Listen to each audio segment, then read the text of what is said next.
So this is The Tale of Three Brothers by J.K. Rowling. There,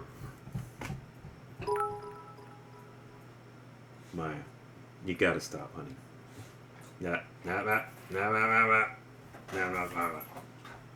No, okay. Can I just hold that? Okay, well, there we go. Okay, good. Now we're good. Whew. Thank you, Mockingbird Lost. I'm glad, by the way, I just saw the part about your 2-year-old daughter going with the Three Little Pigs story, so I'm happy to help it, Tori. There were once three brothers who were traveling along a lonely, winding road at twilight. In time, the brothers reached a river too deep to wade through and too dangerous to swim across. However, these brothers were learned in the magical arts, and so they simply waved their hands and made a bridge appear across the treacherous water. They were halfway across when they found okay. They were halfway across it when they found their path blocked by a hooded figure, and Death spoke to them. He was angry that he had been cheated out of his 3 new victims, for travelers usually drowned in the river. But Death was cunning. He pretended to congratulate the three brothers upon their magic and said that each had earned a prize for having been clever enough to evade him. So the oldest brother, who was a combative man, asked for a wand more powerful than any in existence. A wand that must always win duels for its owner. A wand worthy of a wizard who had conquered death. So Death crossed to an elder tree on the banks of the river, fashioned a wand from a branch that hung there, and gave it to the oldest brother. The second brother, who was an arrogant man, decided he wanted to humiliate Death still further and asked for the power to recall others from Death.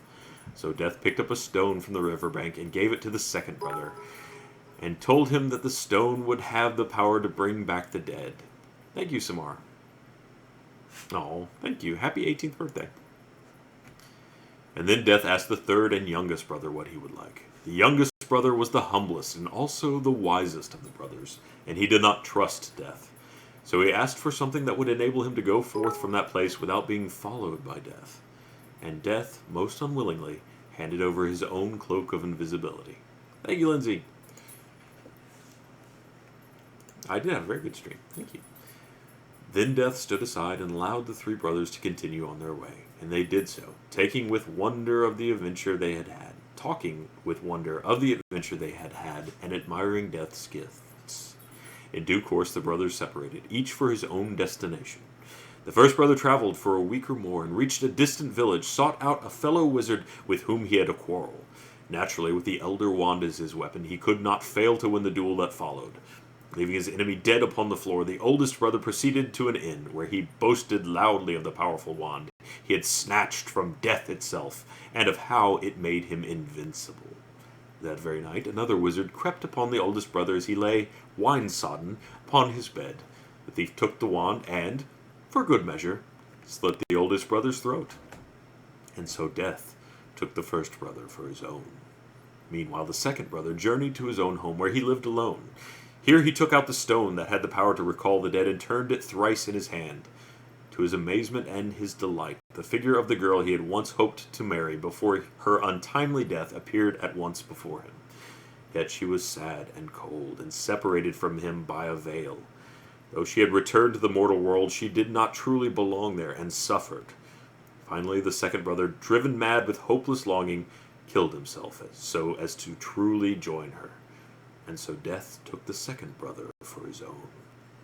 But though Death searched for the third brother for many years, he was never able to find him. It was only when he had attained a great age that the youngest brother finally took off the cloak of invisibility and gave it to his son. And then he greeted Death as an old friend, and went with him gladly, and, equals, they departed this life. So that's the tale of three brothers, told very poorly with many lapses in human communication ability. Thank you, Stormy Jet.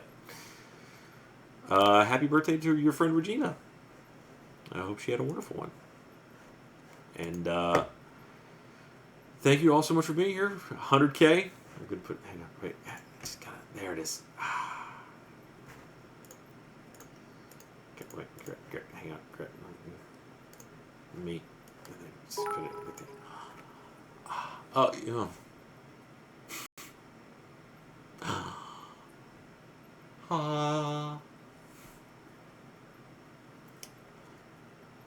Thank you, Guts Mayan. Thanks, Duke of Ural. I don't know what's next. I would like to play Bioshock. I would like to play XCOM. Thank you, Off Topic. I'm not sure what would be the best match. Maybe we'll do. I have never played Bioshock 2. Now I've heard by all accounts that it is the worst. But that Minerva's Den is also the best DLC ever made. So I am seriously interested in trying it out. So, we'll figure it out. We'll see. I'm going to go bed now. Thank you, KF7KIU. All those letters and more. Gone to Soul? Yeah. Or, man, I really want to play Last of Us again, so that might be fun. Overwatch? Maybe we can do some of that, sure. Bioshock Infinite. Alright. Alright, I'm going to bed now. Okay, night, bye. Blarg. I love you all. Thank you all so much. You're all amazing. Thank you for being here for the 100K. Beep. Again. Really, Xbox? Really? Dragon Ball Xenoverse? Maybe not. Thank you, Geo Gaming TV, for the sub. Thank you so much. All right. Oh yeah, Bioshock 2. I'll be a big daddy. How about that? You guys like when I call myself that? Good night.